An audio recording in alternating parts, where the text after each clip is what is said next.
Em nosso estudo de hoje está no Evangelho de Lucas, capítulo 13, versículo 24. Porfiai por entrar pela porta estreita, porque eu vos digo que muitos procurarão entrar e não poderão. Emmanuel comenta na lição 20 do livro Vinha de Luz, Porta Estreita. Antes da reencarnação necessária ao progresso, a alma estima na porta estreita a sua oportunidade gloriosa nos círculos carnais. Reconhece a necessidade do sofrimento purificador, anseia pelo sacrifício que redime, exalta o obstáculo que ensina, compreende a dificuldade que enriquece a mente e não pede outra coisa que não seja a lição, nem espera senão a luz do entendimento que a elevará nos caminhos infinitos da vida. Obtém o vaso frágil de carne em que se mergulha para o serviço de retificação e aperfeiçoamento. Reconquistando, porém, a oportunidade da existência terrestre, volta a procurar as portas largas por onde transitam as multidões. Fugindo à dificuldade, empenha-se pelo menor esforço. Temendo o sacrifício, exige a vantagem pessoal. Longe de servir aos semelhantes, reclama os serviços dos outros para si. E no sono doentio do passado, atravessa os campos de evolução sem algo realizar de útil, menosprezando os compromissos assumidos. Em geral, quase todos os homens somente acordam quando a enfermidade lhes requisita o corpo, as transformações da morte. Ah, se fosse possível voltar, pensam todos. Com que aflição acariciam o desejo de tornar a viver no mundo, a fim de aprenderem a humildade, a paciência e a fé, com que transporte de júbilo se devotaria então à felicidade dos outros. Mas é tarde. Rogaram a porta estreita e receberam-na, entretanto, recuaram no instante do serviço justo. E porque se acomodaram muito bem nas portas largas, volvem a integrar as fileiras ansiosas daqueles que procuram entrar de novo e não conseguem. A doutrina espírita ela traz para a gente um estudo diferenciado, porque quando ela vem trabalhar a ideia do espírito imortal, ela começa dizendo para a gente, né, olha, o nosso nascimento não começou agora no parto dessa existência do corpo. Nós somos espíritos. Espíritos existia antes e vai continuar. Como Jesus fala para o Nicodemos na conversa, né? O espírito é como o vento que sopra, você não sabe nem de onde ele vem, nem para onde ele vai. Mas a verdade é que ele vem de algum lugar e já traz algumas experiências, sim. Mas o que ele traz de novidade para a gente, a doutrina espírita? A doutrina espírita vem dizer para a gente que na condição que nos encontramos aqui nesse planeta, a maioria de nós já tem condição de programar alguma coisa que a gente vai passar enquanto a gente estiver aqui na vida material. Só que com uma condição, né? Com um detalhe. A gente ainda está no mundo espiritual e quando a gente vem para cá, a gente tem primeiro a influência da matéria, a infância, e tem o esquecimento do passado, que vai fazer com que a gente tenha um CPF novo, identidade nova, que a gente não fique carregando os erros de atos praticados em outras oportunidades. Então o que acontece? Essa programação ela é muito interessante, muita gente mesmo questiona isso. Poxa, por que existe o esquecimento do passado? E a explicação que é sempre dada pelos espíritos é aquela de, olha, o esquecimento do passado é uma bênção para cada um de nós. Vou usar aqui um termo bem peculiar de outros companheiros de denominações religiosas, é uma bênção, porque a gente tem a oportunidade de recomeçar, de, mais uma vez, de ter novas oportunidades, né? E o que acontece? A gente programa entrar pela porta estreita, a gente programa disciplinar alguns vícios que a gente tinha antes, para poder ficar mais leve, mais solto.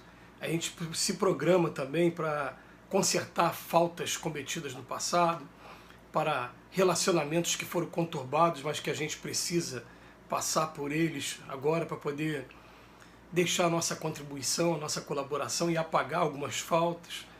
Enfim, a gente tem novas oportunidades através da porta estreita. Agora, é interessante que não são poucos os textos como esse, que eles vêm chamar a atenção de que a grande maioria aqui na Terra,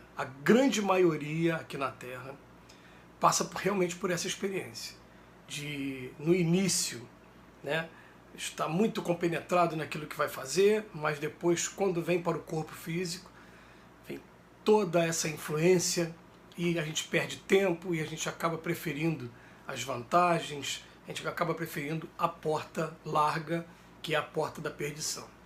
Eu me lembro de uma vez que marcou bastante, né, de uma pessoa muito querida da minha família de sangue, e que ela teve um filho especial. E quando ela teve esse filho especial, o baque sempre vai existir, né, porque a gente ama, a gente quer o melhor para os nossos filhos. E o que acontece? O marido, principalmente, no primeiro momento, o choque foi muito grande para ele, ele levou algum tempo para aceitar a ideia e para abraçar mesmo a ideia da missão que eles haviam recebido com relação àquele espírito. Aí depois a gente conversando, né, de maneira despretensiosa com a espiritualidade amiga, e os espíritos falam para a gente o seguinte, falam, olha, já estava tudo programado desde o início, na verdade, as pessoas que têm filhos especiais, filhos doentes, filhos problemas, em sua grande maioria, são pessoas que têm um afeto, um amor muito grande por aqueles espíritos, sabem que eles estão passando por aquela situação e se propuseram, inclusive se preparando, estudando mesmo, observando o caso, se preparando antes de vir para cá, para o corpo físico, para poder cumprir aquela missão. Então a gente ouve às vezes alguns casos da pessoa falar assim, é uma punição para aquele pai, ele ter um filho daquele jeito. E a gente vai aqui insistir e dizer o seguinte, existem casos que realmente pode se enquadrar como punição, mas a grande maioria não são de punição. Eu vou dizer que com toda sinceridade, eu amo tanto as minhas filhas, amo tanto alguns amigos meus, alguns parentes meus, que dependendo de como for o caminho que eles encontram, se de repente eles se comprometerem muito, eu vou ser um que vou pedir oportunidade, né? Me deixa tentar ajudar essa pessoa, que ele nasça daqui a pouco como meu filho, e que a gente possa estar vivendo uma vida de fraternidade. Mas quando a gente está aqui na matéria, a matéria vem exigir dentro dos preconceitos do mundo para a gente, né? Que a gente tenha um filho com saúde, em primeiro lugar. Esquece que a principal saúde é espiritual, não é do corpo físico. E a gente quer que nossos filhos se formem e de preferência tenham essas profissões aí, né? Ser advogado, ser médico, ser engenheiro, e esquece até que toda profissão aqui na Terra tem o seu valor, né? E mesmo que algumas não tenham uma remuneração como mereceria, mas elas são úteis e vão fazer uma diferença enorme para o espírito. Enfim, esses preconceitos tomam conta da gente, mas daqui a pouco, passada aquela primeira fase, a gente começa a se compenetrar, e foi o que eu vi dessa minha parente. Ela começou a correr atrás de todas as maneiras, vê plano de saúde, entra na justiça, e resolve daqui, resolve dali, e cuidou dessa criança até onde Deus permitiu. Tem uma hora que encerrou o teste para ela. E é interessante, quando encerrou o teste, né, que ela havia desencarnado, a criança havia desencarnado, ela teve uma conversa com a gente falando assim, que ela agradece muito a Deus a missão que foi dada e ela fica com a consciência tranquila de que tudo que ela podia fazer a respeito para cumprir aquela missão ela fez. Então o baque a gente existe, mas só que a grande maioria das pessoas prefere a porta larga da perdição. Então quando a gente entra, né, no corpo físico, nessa encarnação, todos nós sem exceção a gente entra com alguns propósitos. Às vezes a gente carrega um caminhão tão grande de tijolo que é bom a gente tirar tijolo por tijolo, não querer tirar tudo de uma vez. Mas cada tijolinho é o tijolinho da agressividade, é o tijolinho de um determinado vício, é o tijolinho de aprender a falar mal da vida dos outros, é o tijolinho da sensualidade, é o tijolinho, cada tijolinho, e a gente vai trabalhando esses conceitos aos poucos. É claro que a gente agora, num determinado momento, a gente dá maior atenção a alguns que a gente interroga a nossa consciência. A consciência fala pra gente, dá atenção a esse agora. Depois que você vencer esse, vamos para outro tijolo, vamos para outro tijolo, vamos, né?